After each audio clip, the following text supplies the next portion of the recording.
Hey guys, I'm Mr. Templeton, and this will be my fifth year here as the engineering teacher for Orchard Farm High School.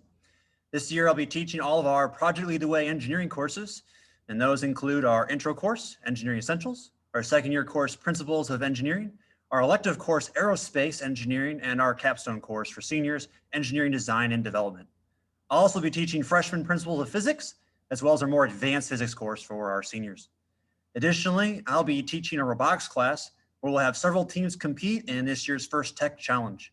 While there were no in-person competitions last year, two of our teams did make it all the way to finals at our qualifier 2 years ago. So I'm hoping to have just as great, if not better of a season this coming year.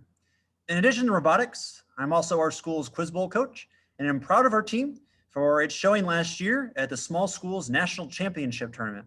I'm also the coach for our new esports program, and I'm proud to say that Orchard Farm students have already won multiple class tournaments within League of Legends, and we are hoping to add some additional games to our program as it grows over time.